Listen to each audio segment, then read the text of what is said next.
Welcome to Greasy time, everybody. I hope everybody's doing good.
Welcome to Grease time.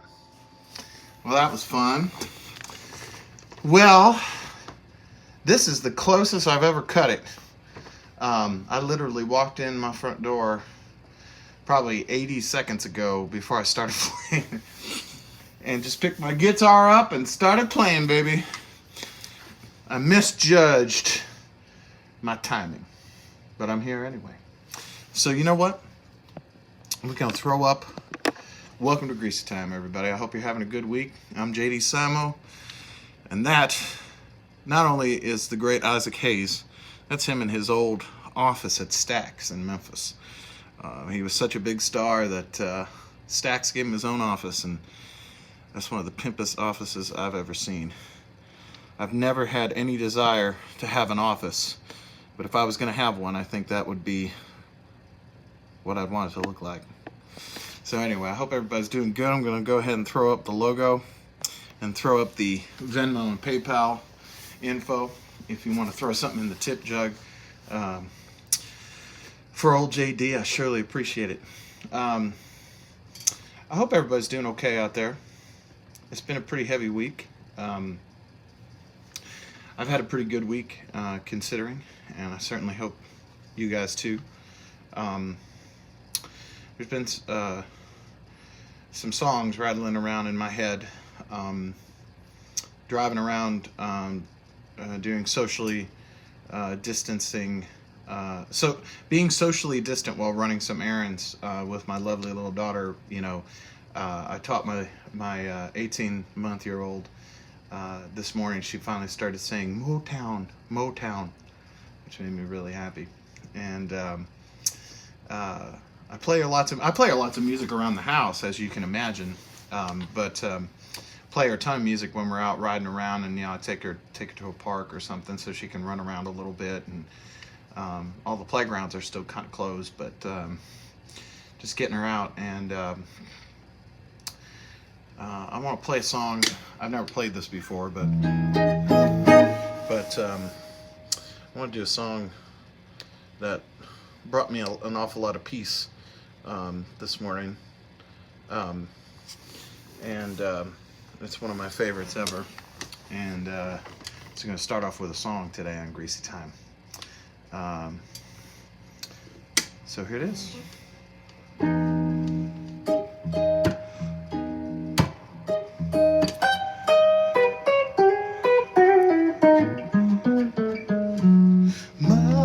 Mother, there's too many of you crying. Brother, brother, brother, there's too many of you dying. We got to find a way to bring some love in here today. Father, Father, we don't need to escalate. War is not the answer, for only love can conquer hate. You know we've got to find a way to bring some love in here today. Picket lines and picket signs, brutality. Talk to me so you can see what's going on, what's going on, what's going on. I want to know what's going on. Woo,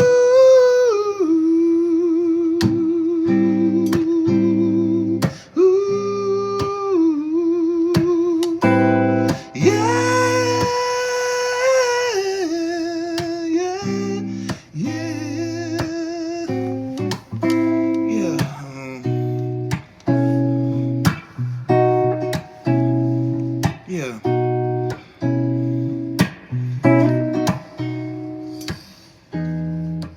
Mother,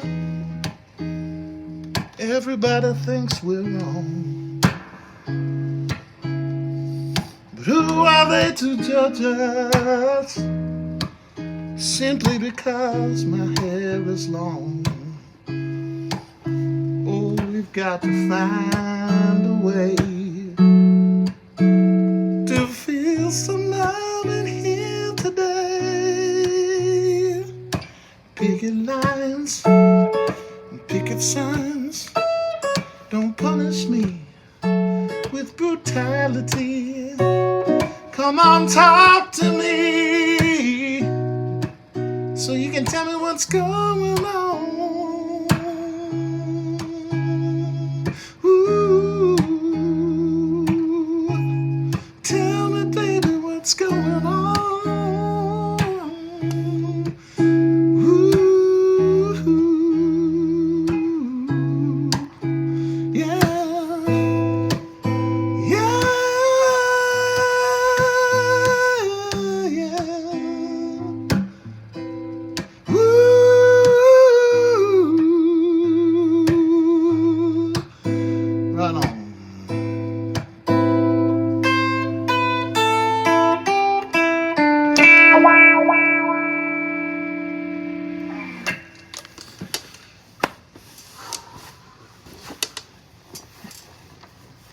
That's what I feel.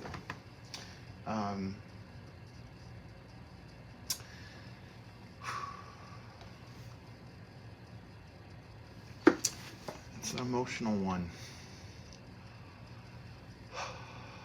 Sorry. So,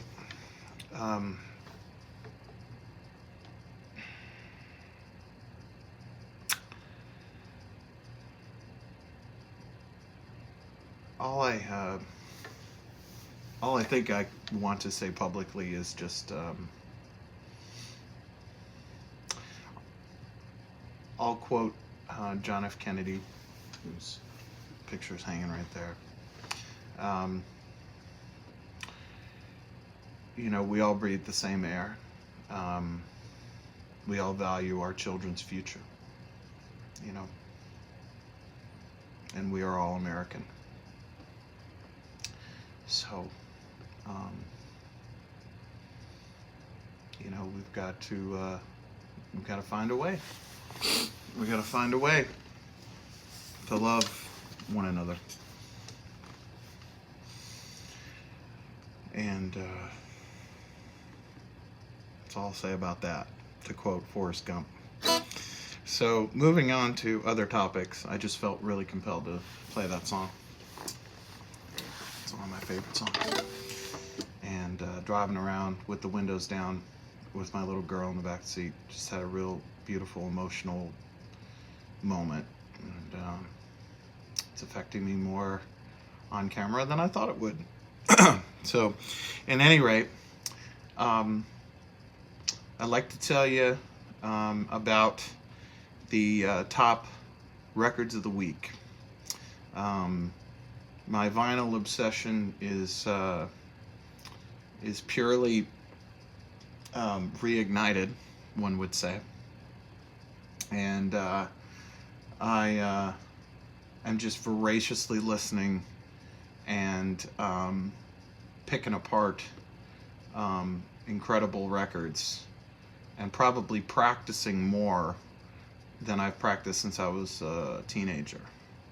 And it's really fun for me as a musician, because one of the misconceptions about touring, me and Adam Abershoff, who plays drums with me, who I'm lucky enough to have had play drums with me for quite a long time. I love him dearly, and he's the only drummer I want to play with. Me and him were talking about how, you know, when you're on the road, you know, you have your sound check, which is usually rushed, where if you wanted to muck around with something or practice something or whatever, you theoretically would have the time to do so, but you know, for the sake of the sound man, for the sake of the staff of the venue, for the sake of yourself having enough time to have dinner and all this kind of stuff, most of the time all that gets rushed, because it's more advantageous to be really quick and efficient and to not hold people up. If there's other acts on the bill, you know, giving them ample time,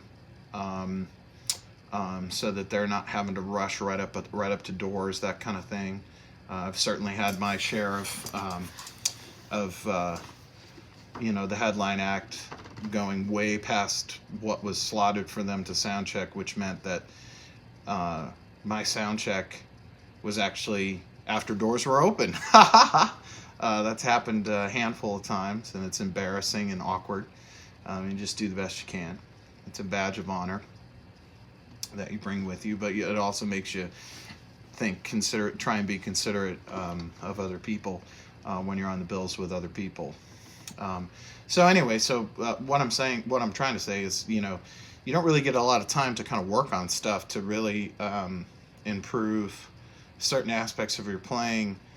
You're playing every night, but you're playing the songs that you're playing. You're not, you know, in the bandstand, this is something that I remember I hear Jimmy Vaughn say, that I completely agree with. The bandstand is not the place for you to rehearse. You know, it's you're on stage to play music and to listen to the other people you're playing music with, It's not a place for you to overplay and to do all the things that you know. It's about making music. It's not. It's it's not about playing bullshit. So that's one of the great things. Adam and I are very much in the same place with this, where we've spent more time working on little fine-tuned things about our playing during the pandemic period here than since we were kids, and it's actually a really fun thing. So it's actually really easy for me to pick records of the week because I'm listening to so many records, So without further ado, the first one is yet another record by the German act, the Whitefield Brothers. This is Earthology. Last week I had In the Raw as their record In the Raw as one of my records of the week. This thing is absolutely fantastic as well, and they are one of my absolute favorites right now. I don't know if they're currently still active even, because these records, Earthology and In the Raw, were both made about 10 years ago, somewhere in there. But anyway, just fantastic.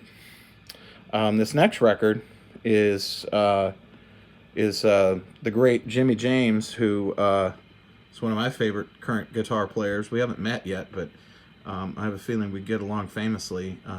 There was a gentleman who was DMing me about if me and Jimmy knew each other, and no, we don't. But I love his playing, man.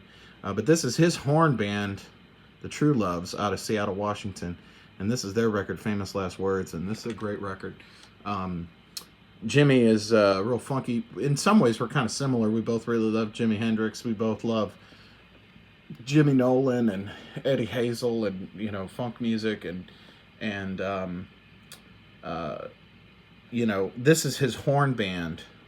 He's also in the Delvon Lamar organ trio, which I love as well, which I've talked about a couple of times on the live stream here. But this is his band. There's great footage of them at KEXP up there in Seattle. It's the same drummer as Delvon Lamar organ trio, David McGraw, I believe is his name, or Danny McGraw, one of the two, I can't remember. But at any rate, really great record. I love Jimmy's playing. Another band I've talked about a whole bunch here on the show is the Budos Band. This is actually an EP that they put out. I found it on Spotify. This is an EP they put out, I guess, 6 or 7 years ago that I was not familiar with, and I just love everything that they've ever done. I have all their records, and really big fan of Tommy Brennick. I've talked about him here on the show before. I love his guitar playing. I just love the band, and also obviously a big fan of Gabe Roth, the engineer, producer, co-founder of Daptone, and also the awesome bass player in the Dap Kings. I just love his production style. So, and Tommy Brennick's as well. So I was digging on this a lot this week. This next record is actually something really new that I found just kicking around on Spotify, and just checked it out because I dug the cover. But this is Carl Hector and the Malkins, Up Straight Ahead, this record. This is from about 5 years ago. I've turned a lot of people on to this record this week. Friends of mine that are music heads. Initially, I was like, "Oh, this is kind of like a Afrobeat, funky, record." But there's really out jazz on it. There's like, like 60s, like Jimmy Smith sort of jazz. There's even some electronic music on here. There's straight up funk, like the Whitefield Brothers stuff, like gritty raw funk, like JB's kind of stuff. This record just has all, there's parts of it that remind me of Captain Beefheart. This is a really diverse, interesting record, and I don't know much about these guys, but I've been listening to this record a lot this week, and I really think that it's really cool, and would highly recommend it. And yeah, it's a new discovery for me, and I love that. And I try hard, like every week, to try and find something that I haven't heard of. And the cool thing is 4 out of these 5 records that I'm talking about today are all kind of like current bands. They're not like 60-year-old records, you know. But unfortunately, my last record of the week is a record I've already talked about on the show, but I can't help it anyway. It's Funkadelic, the first Funkadelic album. Me and my buddy Adam Zimmerman, who's a great bass player here in Nashville, really good buddy of mine. We're huge Funkadelic fans, as is Adam. And, you know, we were just talking about how we love Maggot Brain, but we probably don't listen to Maggot Brain as much because we've listened to it a million times. It's kind of like Sgt. Pepper or, you know, Zeppelin 1 or something, where it's like you've heard it so many times, you love it, but it's like not really the record you pull for because you've heard it a million times. So, but this record, I always pull for this record. This is the very first Funkadelic record with George Clinton, and obviously one of my huge heroes, Eddie Hazel. The thing that I didn't realize until fairly recently was that most of the other like musicians on this record, the majority of them are all Motown guys. It's actually not the Funkadelics. I mean, there's some of the stuff is the Funkadelics of that time period, but it's a lot of the guys like Bob Babbitt, you know, who obviously was James Jamerson's understudy at Motown. He's playing bass on a lot of these cuts. You know, a lot of the same guys that were playing with the great Dennis Coffey that I've talked about on the show before. So this is kind of a transition, sort of Norman Whitfield era, you know, psychedelic soul funk Detroit Motown record in a way. And I didn't really realize that until fairly recently, like how much input the Motown guys had on this album. So yeah, man. So dig it. So, coming back from that, so that's my records of the week. And, I could talk about records all night, every night. So, I just love major sevens.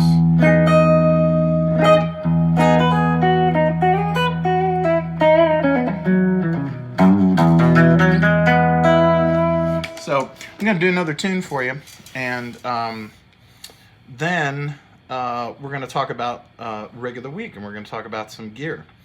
And I've actually got some other stuff to talk about. I had a lot of questions come in from what I talked about last week, and so I'll elaborate on some of that stuff. So anyway, here's my take on a song that might be a little familiar to you.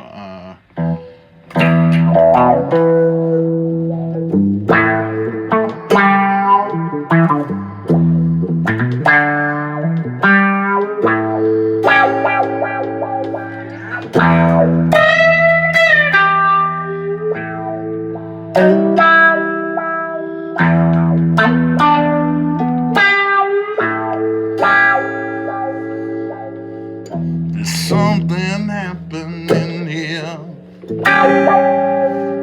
What it is ain't exactly clear. There's a man with a gun over there telling me I've got to beware.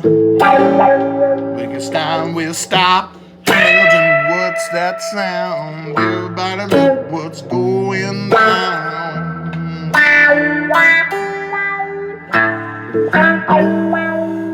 Yeah.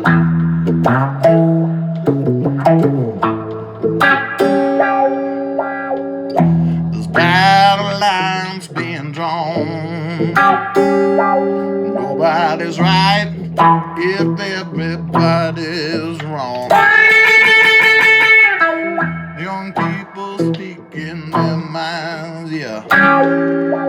Getting so much resistance from behind. Think it's time we stop. Children, what's that sound? Everybody look what's going down.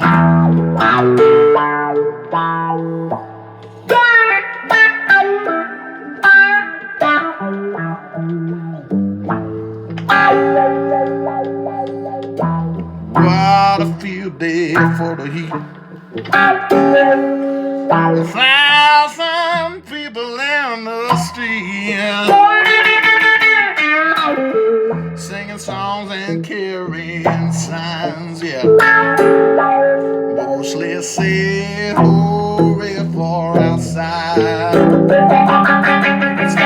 Stop, children, what's that sound? Everybody look what's going down.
Paranoia strikes deep,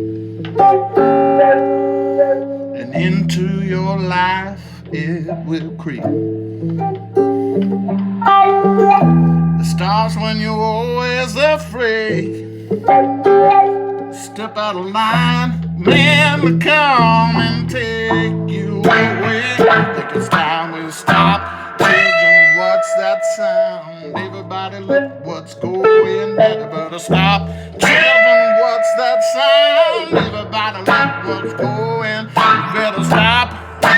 What's that sound? Everybody look what's going. Better stop. Baby, what's that sound? Everybody look what's going down.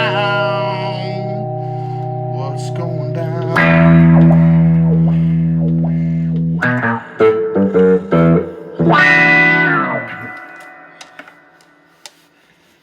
Another tune that brings me a little solace these days. Have you all ever heard the Staple Singers version of that? Man, is that good. Heard that the other day. And I was like, man, I want to do that. Of course, you know, I could listen to Pops and Mavis and Miss Yvonne sing anything and be like, I want that. So anyway, another song that's all too appropriate for the times we're in, I think. Can you feel it? Can you dig it? So, I want to move on now, and I want to talk about some rig of the week stuff. I'm still using that Silvertone that you've seen me with the last several weeks. It's actually at Carter's right now, and my good man Kevin O'Connor down there is putting some old 50s gold foils in it for me. I should get it tomorrow, and that's still like the only guitar I've been using. But it's nice to play old Red again. I mean, this is still my girl, and I've told the story many times, but I get asked all the time about Red, you know, and I never really had access to nice old guitars. And Gary Bohannon, who may be watching the show, I love you, Gary. He works down at Carter Vintage now. He and I became buddies through a mutual friend of ours, Tommy Hatcher, who's a great guitar player here in Nashville. And Gary started kind of showing me, you know, old guitars, old amplifiers, you know. This is, you know, like 10 years ago. And he was kind of, you know, in vintage guitars, everybody kind of has like their mentor, has like the guy who kind of shows them the ropes. And you take it with everywhere you go ever after. Everybody who's into funky old gear has a guy in Gary's mind, and I love you, buddy. You've really enriched my life quite a bit, your friendship. So anyway, he had this guitar. This guitar was in near mint condition back then. Had a custom-made plaque and a Bigsby on it. And at one point, Gary, at my urging, took the Bigsby off and put a stop tail.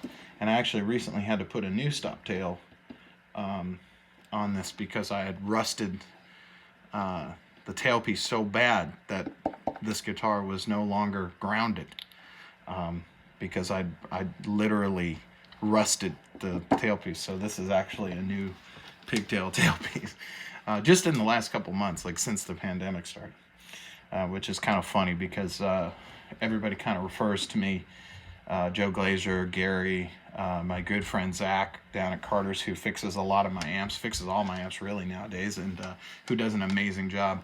They all call me the beta tester because often things will go wrong with my stuff that they've never seen before. And it's not because I'm like overly I take care of my stuff and I all that, but I just have a thing. I'm just one of those guys that I'll walk in and a light bulb will break or something, you know.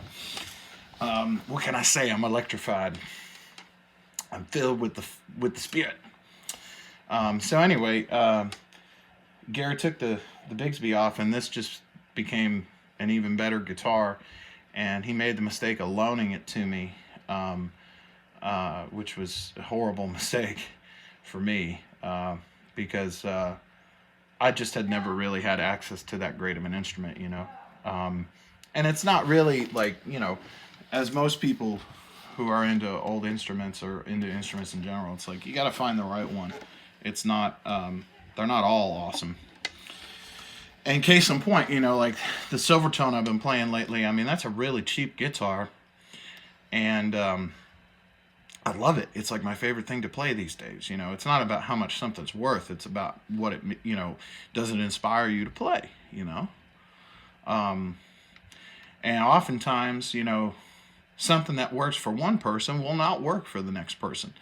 And I've made the mistake a million times of trying equipment that my heroes used, and it's like, you know, yeah, it sounds great, but it's like, that's their thing, you know? It's like try and find something that works for you, you know? Something that inspires you. And I'm always kind of questing. I kind of really like where I've landed at the moment. I really like the old Ampex. I'm playing through the Gemini 1 again. It's my favorite these days. And these couple of pedals down here, the fuzz face, I was playing that earlier. And my Jack's fuzz wah that my good friends at XTS, I talked to my good friend Greg Walton there last night. Barry and Eric, all those guys at XTS, they do. I oftentimes will bring in weird, esoteric, old things that sort of work, and I'm like, can you make this like really, really bulletproof? And they're like, great, thanks, man. You know, so yeah, my cheap fuzz wah down here that they buttoned up for me and made great. They didn't do anything crazy. They just like regrounded it and stuff like that. And we put a different pot in it, which actually I want to talk about that. That's another part of my rig of the week thing is the Chase Tone wah-wah pot is absolutely amazing. My good friend Nick, who I talk about a lot here, Nick Savigny, who has the show The Riff on YouTube.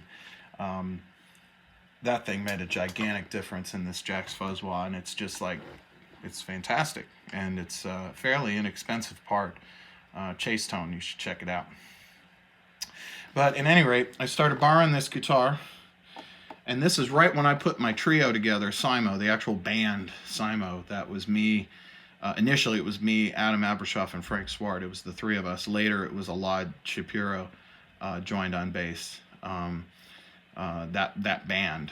I mean, even though it's still Adam and I, it's, you know, it's different. It used to be a completely democratic situation, and I mean, Adam is still my brother and all that, but it's like we were a band, you know. The three of us all had, you know, we all contributed equally and worked equally and all that kind of stuff. It was you know, all for one. So I started using this right when we formed that band, and I fell in love with it, and I ended up buying a similar guitar to this. Gary told me that he wouldn't sell this to me, but he would trade me for a similar era 335 mono with a baritone, which is an incredibly rare guitar. Okay, which means that it had a baritone like a 345, you know, like you see Freddie King playing and stuff, but mono, not with a stereo jack. Okay, there aren't many of those that are around, but one showed up about a week or two later, and I sold everything that I had of value to get that guitar to trade Gary for this, and I've had this ever since, and this has been with me all over the world, and she carries a lot of battle scars. And as I talked about several weeks ago, I finally put the pickguard back on at the behest of Joe Glazier, who said that that now that I'm not a punk kid anymore, he said, you don't need to distress your jeans anymore. He said you can switch over to taking care of your stuff. I sort of got what he meant, but so I did. I dug it out and I got used to it being back on, and it's cool. So anyway, Red, I had Joe many years ago put a push-pull pot in the neck tone position, so that in the in-between position, that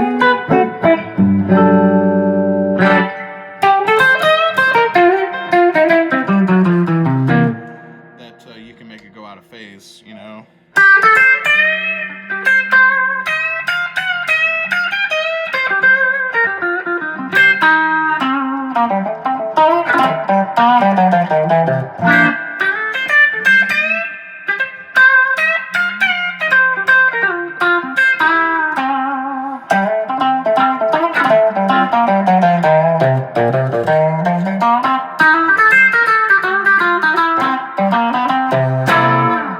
So that's something I use all the time and love a lot.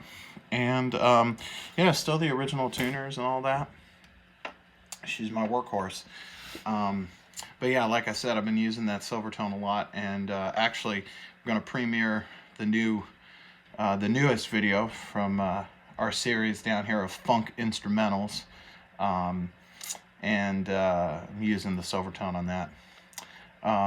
But at any rate, good old Red. So I had some questions that I wanted to talk about, two-folded, and then we'll get to debuting the new song. One is about my days as a session player, and then on the same token, wanting to know like how I do sessions now, like how I record now, and what's my setup, and what do I prefer, and all that kind of stuff.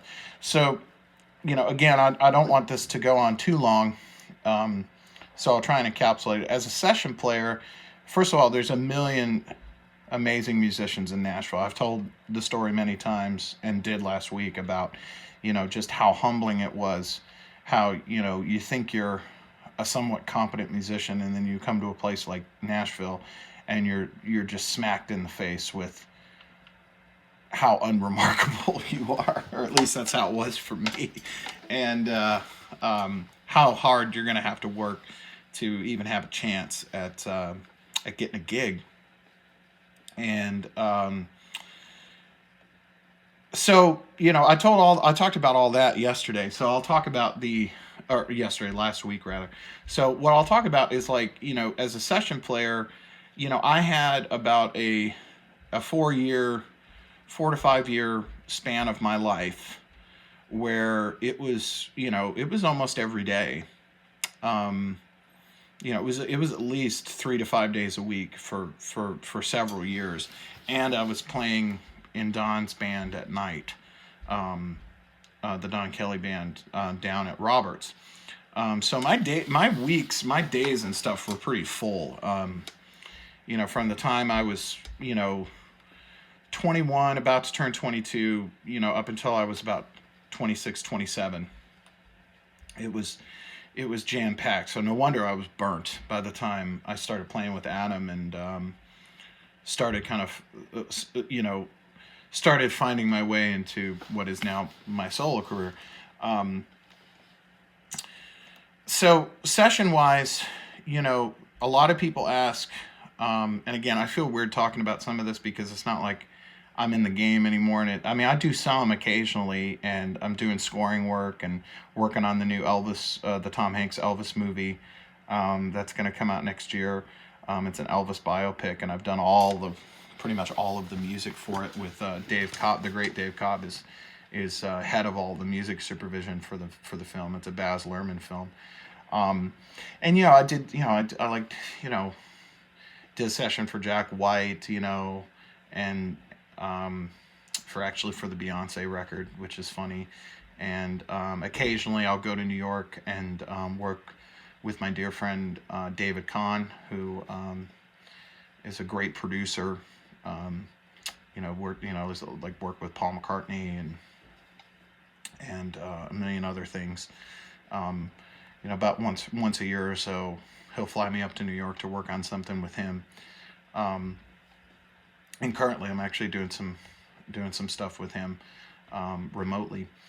But for the most part, I'm out of the game. When I decided I was gonna start making records and tour and all that, the opportunities slowly left, and that was part of the deal. It was the trade-off.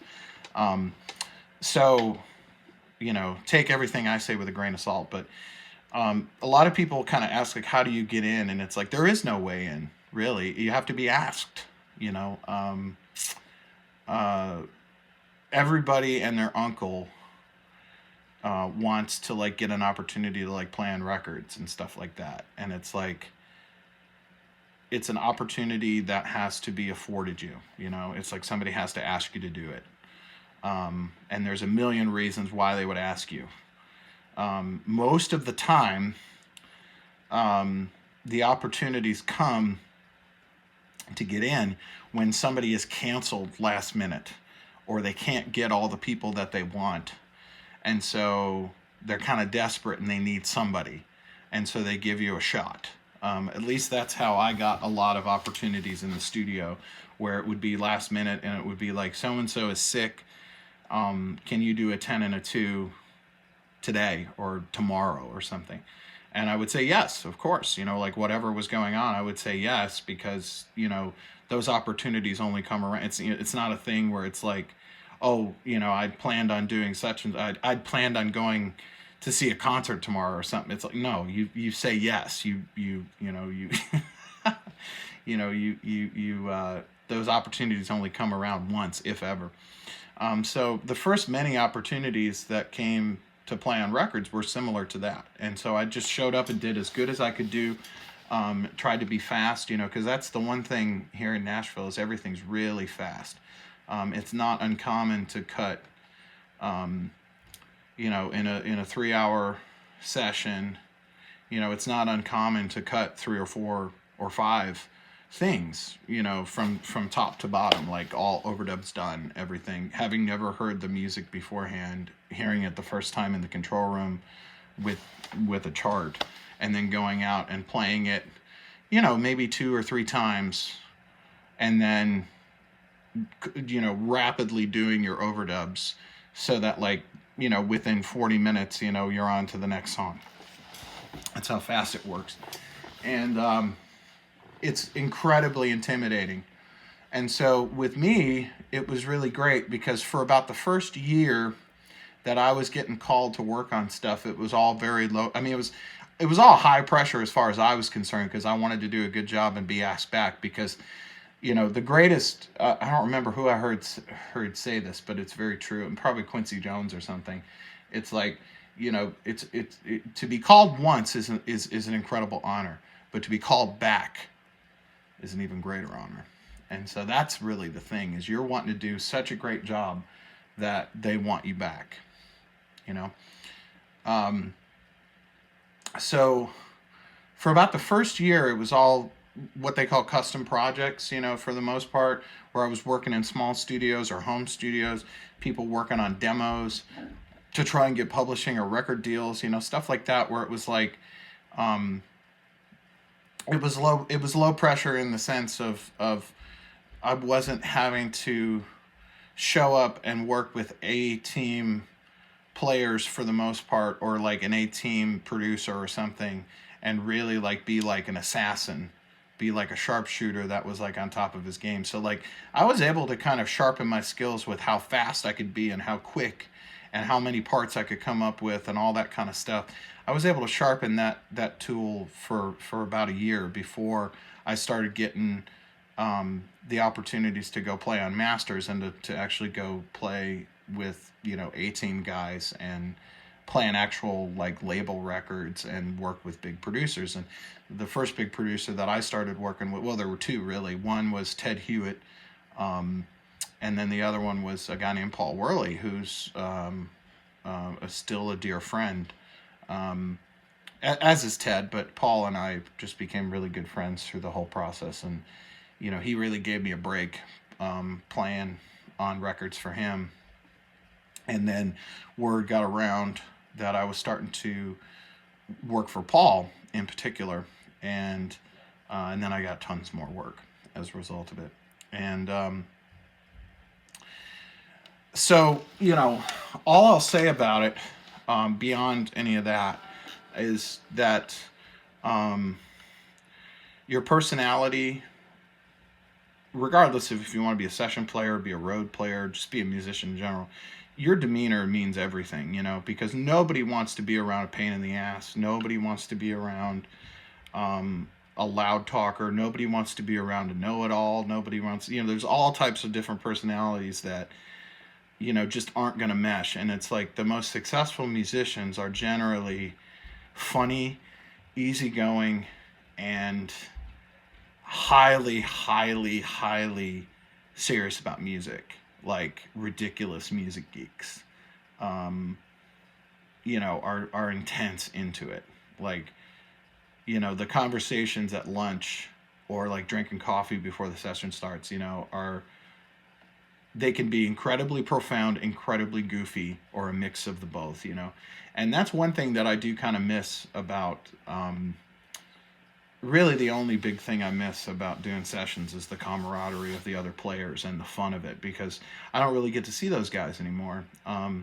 There's a handful that I stay in touch with, like Dan Dugmore, the great steel player and guitar player. He's a legendary musician. He and I stay in touch somewhat. And there's a handful of others, but Dan was always really cool to me. And but that's something that I miss a lot. The grind of it I don't really miss, and certainly the playing on music that I'm not really into, which it ends up being, for me it ended up being a good portion. I just wasn't working on stuff that I really loved and wanted to do something else, and so I did. But I will say that the greatest thing I take from all of that is, to this day, like as I'm working on stuff for myself, or occasionally when I work on something for other people, or when I guest on somebody's record or something. I'm not the greatest musician in the world, but I am incredibly efficient when it comes to recording. I can get a lot done in a very short amount of time, because I'm used to being highly efficient. to this day, I can do stuff really quick when it comes to like, oh, let's do overdubs, let's do this, let's do that. Like finding a part, all that kind of stuff is something that I just did so many times, hundreds and hundreds and hundreds of times, that it's not hard for me. And the thing that was hard for me, I will say, transitioning into the next part of this sort of episode, if you will, and I'm sorry I'm talking so much, I hope it's keeping your interest. The next part of it, I just thought these were good questions, and I really wanted to kind of answer them heartfelt, you know. The other side of it, it was I had to learn what I liked, what I truly liked musically, and what I didn't.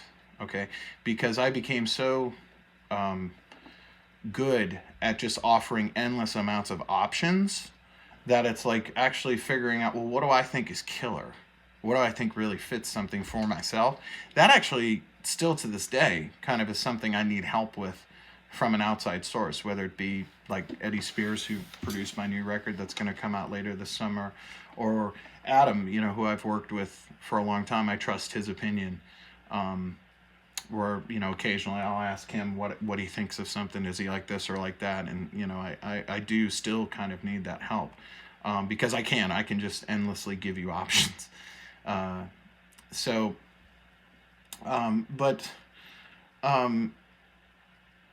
I could, you know, I wouldn't trade that experience for anything in the world. It really prepared me for the ability to not be afraid of making records, to not be afraid of recording, and, you know, the whole kind of sense of red light fever that happens where you start recording something and you just immediately clam up and you don't play your best. I'm not going to say that I'm awesome at it, because I think that that's a life's journey. But I will say that, you know, I worked really hard the entire time I was recording at getting better at that, and I still have continued to. And I think that I'm fairly relaxed now, like when I'm recording. I don't think that I clam up, or have much difficulty. You know, it's just some takes are better than others, obviously, you know. But I'm pretty uninhibited. And that's something that only comes with doing it time and time and time again, you know. Transferring over to like how I record nowadays, you know, like I'm an analog freak, you know. The stuff for the series of funk instrumentals that I've been debuting here on the show and working on every week down here, I've taken a lot of cues from Gabe at Daptone, and a couple of other engineers, producers, that make really raw, gritty records. My new record that I made with Eddie wasn't so much that. That was kind of everything was out the window. We used different setups on every single track on the new record and moved stuff all over sound. We made the new record at Soundaporium here in Nashville, which is my favorite studio in Nashville.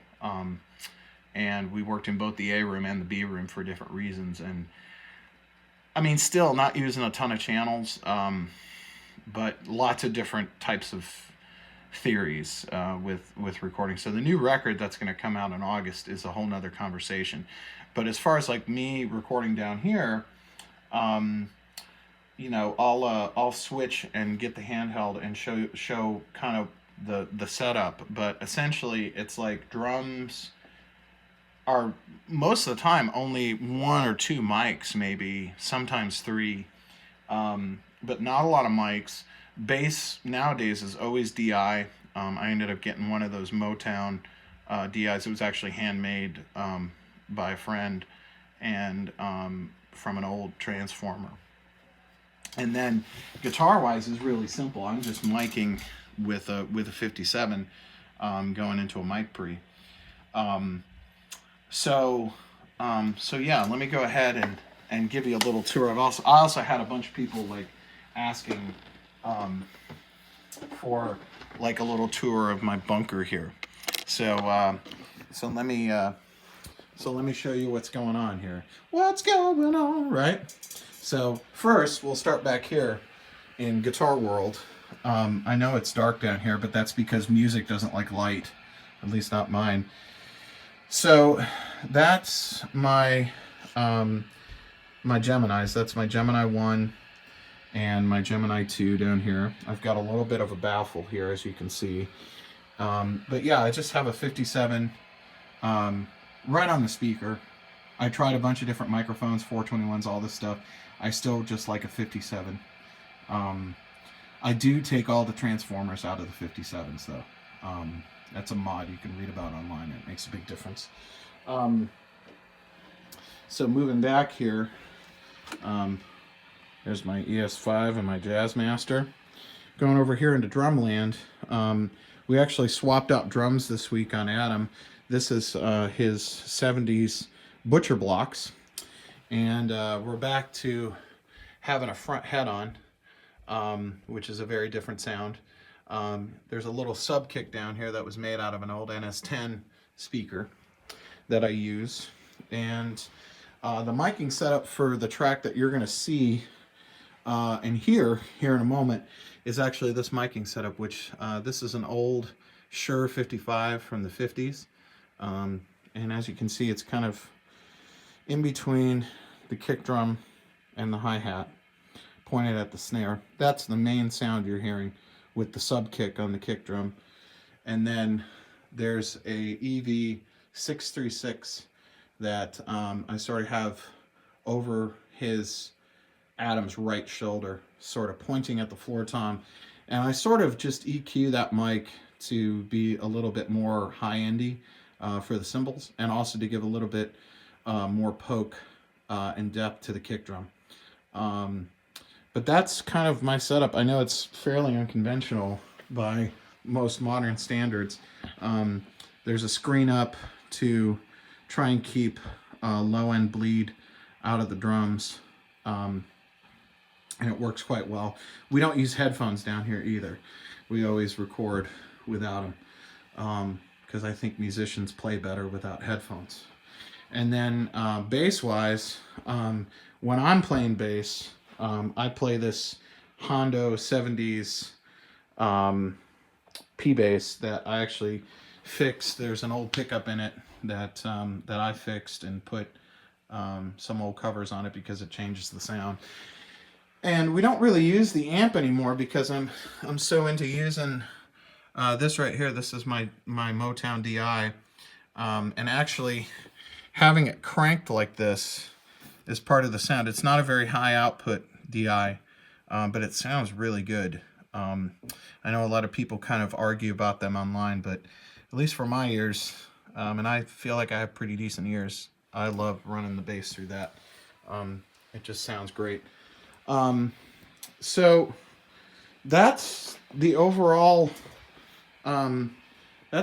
setup, and you know, when I'm working to tape,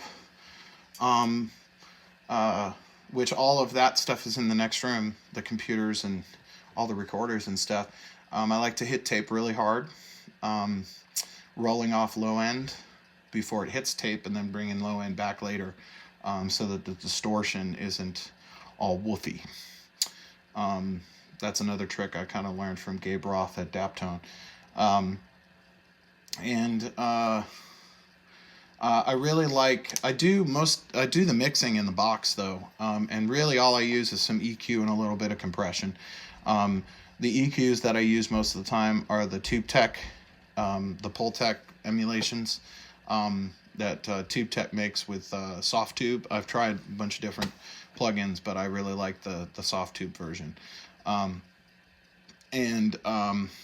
Those are magic boxes if you know how to use them, because you can push and pull frequencies, and especially with drums, to get that kind of dirty, funky sound, that kind of Meter Z Allen Toussaint sound that I'm looking for.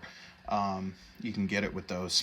And the other thing is bussing all the drums to one drum bus and compressing them together. Don't compress everything separately, and to get the sound that I like, that kind of trashy old school sound. The other thing is I shelve a lot of EQ. I shelve sometimes as low as like 7K. Like everything above 7K is gone. Because I'm not making a Phil Collins record. I'm you know, the stuff that I'm trying to make is a different kind of sound, and so all of that high end I don't need, nor do I want, so I get rid of it.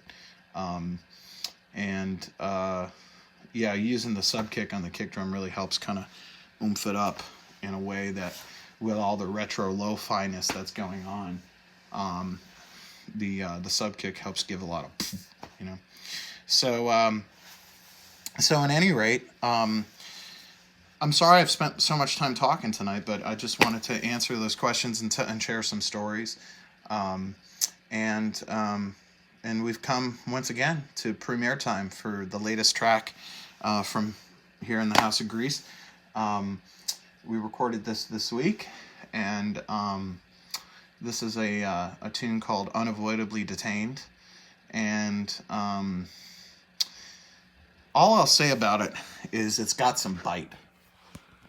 So without further ado, here's Unavoidably Detained, world premiere here on Greasy Time.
So there you have it. Unavoidably Detained. I was editing the video the other day because Adam and I were going back and forth what we wanted to pair with it, and we always have a bunch of ideas, and it was like, oh man, what about Hooper in the cage? And we were splicing it and sort of working on it and making it fit and trying to have a couple of points where there's, you know, like you saw, like where things like line up beat wise and stuff. And I don't know if it was him or I realized that, like, I think every video we've done so far, somebody dies at the end. That's not necessarily, that's not on purpose. But nonetheless, it's all in good fun. All movies that mean a lot to me, and that give me a lot of enjoyment. Not meaning to be harsh or whatever. It's meant to be a bit of fun. So don't read too much into it. So at any rate, I hope that you have a great weekend, and I hope that you've enjoyed tonight's show. I hope you dug some music. I hope that you might dig into some of the records of the week, and hopefully they bring you some enjoyment like they brought me. And no matter how heavy things get, don't become jaded. Fight jaded. Pardon my French, but fuck jaded. The world has so much beauty in it, and I see it every day still, even though my world is a lot smaller than it used to be. And the love that I get from all of you getting to do this show really means a lot to me. I started doing this partially as something to do, but mostly because I wanted to do something to give something of myself, to give some knowledge, to give some entertainment, to give some distraction. And when I feel like I've truly kind of given some nuggets of stuff that really have made a difference in my life, I feel so good after doing these. And I thank you from the bottom of my heart. And I got a lot of love in my life, and I got a lot of love for all of you. And thank you for giving me the opportunity to do this. So take care of yourselves. If you want to drop some money in the tip jug, I highly, highly, highly thank you. And I'm humbled by it. It makes a big difference in my life, and I really appreciate it. And I only hope that I can repay the favor. Much love to you. Much love to you and your family. And as always, just remember to keep it greasy. Until next time, this is JD Simo. May the force be with you. Always.